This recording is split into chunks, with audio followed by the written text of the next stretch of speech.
Cookery Exploratory course for grade 7 and 8. Most essential learning competencies. Number 5. Importance of occupational health and safety procedures. In a workplace, there is a need to observe safety to avoid accidents. In this module, you will learn the importance of occupational health and safety procedures, which covers the knowledge, skills, and attitude in identifying the importance of occupational health and safety to prevent injuries, illness, contamination, and improper hygiene. It includes applying and reporting health and safety hazards, conducting work safely, maintaining and improving safety in the workplace. In this lesson, you will recognize the importance of occupational safety and health. Health has been defined as a state of complete physical, mental, and social well-being, and not merely the absence of disease or infirmity. The importance of occupational health safety. Occupational health is a multidisciplinary field of healthcare concerned with enabling an individual to undertake their occupation in the way that causes least harm to their health. In contrast, for example, with the promotion of health and safety at work, which is concerned with preventing harm from any incidental hazards arising in the workplace. Occupational safety and health is a cross-disciplinary area concerned with protecting the safety, health, and welfare of people engaged in work. As defined by the World Health Organization, or WHO, occupational health deals with all the aspects of health and safety in the workplace and has a strong focus on primary prevention of hazards. The goal of all occupational safety and health programs is to foster a safe work environment.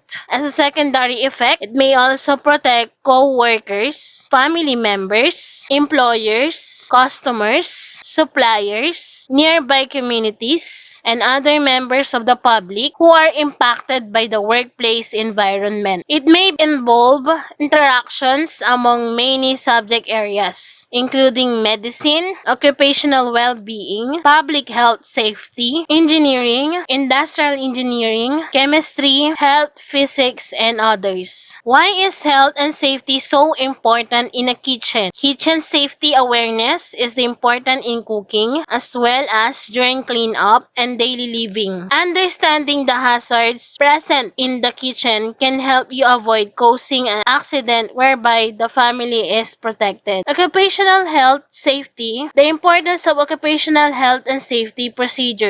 Number 1, eliminate possible danger in the workplace. Number 2, reduce workplace stress. Number 3, uses of tools appropriately. Number 4, updates the supervisor about unsafe conditions. 5, use mechanical assistance. Kitchen safety tips. Number 1, wear clean clothing and PPEs. Number 2, tie hair during cooking. Number 3, store knives in a wooden block drawer. 4, keep pot holders nearby. Sanitation or cleanliness should also be observed in the kitchen. Common kitchen sanitation practices are the following. 1, washing of hands thoroughly. 2, washing the kitchen tools properly. 3, use spoon in tasting food. Safety practices in the kitchen. 1, wearing of masks. 2, removing all accessories before working. 3, keeping fingernails short and clean. 4, keeping oneself clean. 5, keeping tools and equipment clean. Common safe work practices. Number 1, not taking unnecessary risks. 2,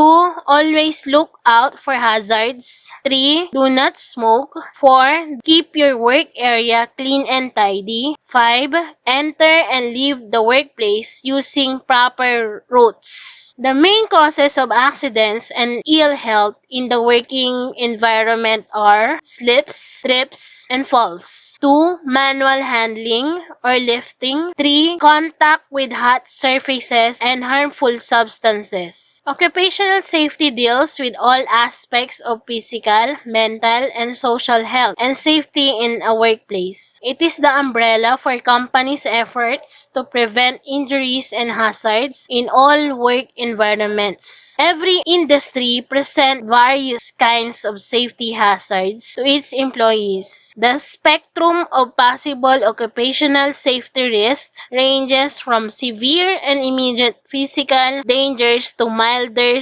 hazards. The more immediate cases can be fires, explosions, chemical hazards, or other such dangers that present an immediate threat to an employee's life. Milder hazards include challenges in ergonomics, workloads, mental capacity, and general well-being of employees. The latter kinds of risks often take place in an office environment. However, whatever business you are in, there is always the possibility of an accident happening to someone. Effective occupational health safety procedure may lead to 1. Occupational safety creates new opportunities. 2. Occupational safety affects company reputation and productivity. 3. Well-maintained occupational safety saves money. 4. Control hazards and risks in the workplace. 5. Use caution when working around hot oil. 6. Get trained in a proper use of maintenance of your deep fryer. 7. Observe all safety procedures and wear all protective. 8.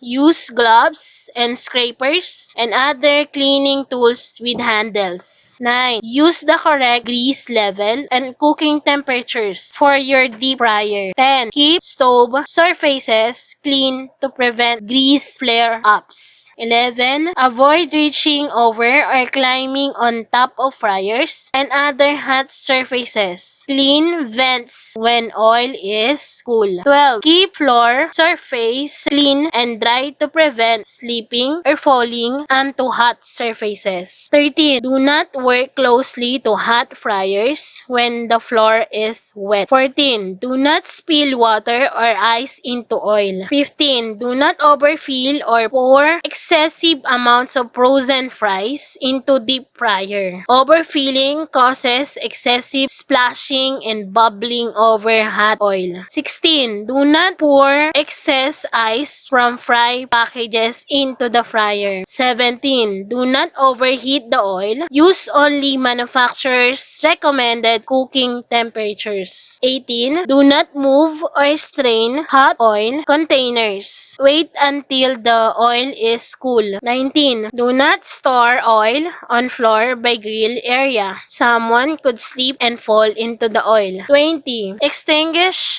hot oil grease fire by using a Class K fire extinguisher.